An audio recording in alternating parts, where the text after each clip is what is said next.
دوو جۆر دەوامان هەیە کە ئینسان ڕزگارەکە لە ڕیا لە خزمەتانە باسی ئەەکەم. جۆری یەکەمینیان بریتێ لە دەوایەکی دڵی دڵ.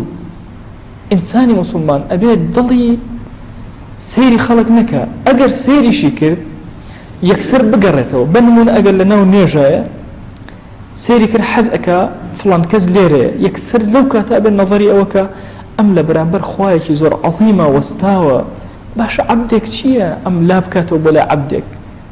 عەبدێک چی بەدەستە وەکو ئەم وەهایە؟ یەکسەر دڵەکەی ئارام بێتەوە، جۆری ڕیاکە لە ناخا نامێنێ.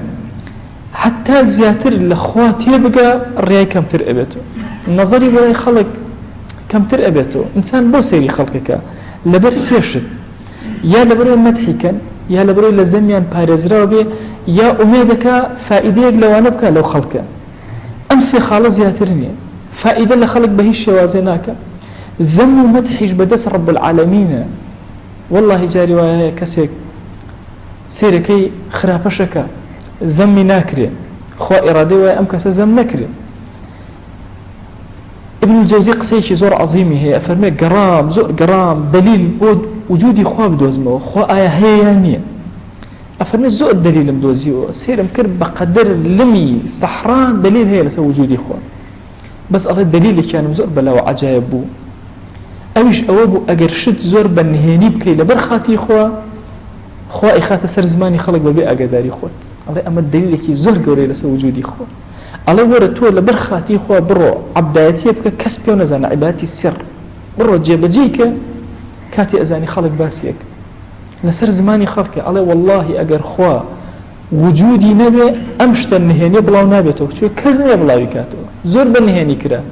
ئەڵێ سوبحان الله، خوای گەورە کردەوەکە والی ئەکا خەڵک پێ بزانێ. لە فەرمایشتێکە پێغەمبەریان صلی الله عليه وسلم فەرمێ ئەگەر خوا ئێرادەی باشی بە عەبدێک بوو عەسەلەهو. عەسەلەهو معنای چی؟ ئەڵێن لە ئاخری عمریە خوا هەرچی ئەعمالی ساڵحەیە کەشفیەک خەڵک ئەیبینێ، هەرچی ئەیشارێتەوە خەڵک ئەیبینێ، وای لێ ئەکا شیرینی ئەکا لە بەردەم ئیماندارانە. بۆ ئینسان ئەم بابەتە قەلبیە زۆر گرنگە. ئینسان بۆچی ڕیا ئەکا؟ لەبەرەوەی دیقەت ئەدا کە یەکێک سەیری ئەکا، کەسێک چاوی لەمە کاتێک کە لەمە تێبگە کە ئەم کەسە هیچی بەدەست نییە، نە مەدەح نە ذەم نە ئیسفادەی ئەخیر، دڵی زۆر ئارام ئەبێتەوە، نەزەری بۆ لای خەڵک وردە وردە نامێنێ، ئیتر هەموو نەزەرەکانی بە کولی لای ڕەب العالەمین ئەبێ. ئەم دەوایە دەوایەکی قەلبیە، چەندێک ئەم معنایە لە دڵا بچەسپێ کە دەسەڵات لە لای عەبد نییە و دەسەڵات لای خوا، ڕیا کەمە بێتەوە. دووهەمین بریتیە لە دەوایەکی عەمەلی، ئەویش ئەوەی ئینسانی موسڵمان جهدێکی جەبار کە کردەوەکانی شاراوەکە، زۆر کردەوەکانی بشارێتەوە بە شێوازێکی وا ئەم دەستە بەم دەستەی نەزانێ، ئەم دەستە بەم دەستەی نەزانێ. پیاوچاکانی گەورە ئەم حاڵەتیان زۆر زۆر بووە.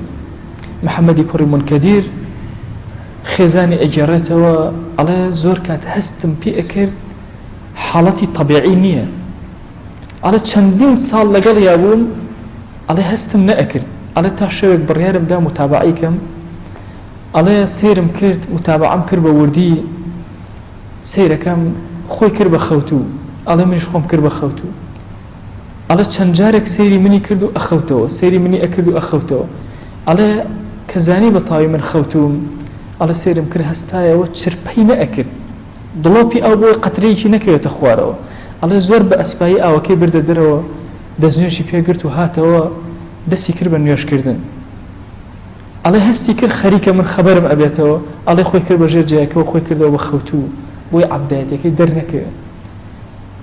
ئەڵێ کاتێک کە ئەمەم بینی بەیانی بۆم باس کرد، ئەڵێ فەرمووی بە هیچ شێوازێ ئەم قسەیە لای هیچ کەسێک نەدرکێنی، ئەم نهێنیم تەنها لە بینی خۆم و خۆیان بمێنێتەوە، بەڵام دیارە خوا ئیرادەیەوە هەیە کە کەشف بێ و کەسێکی تر پێ بزانێت.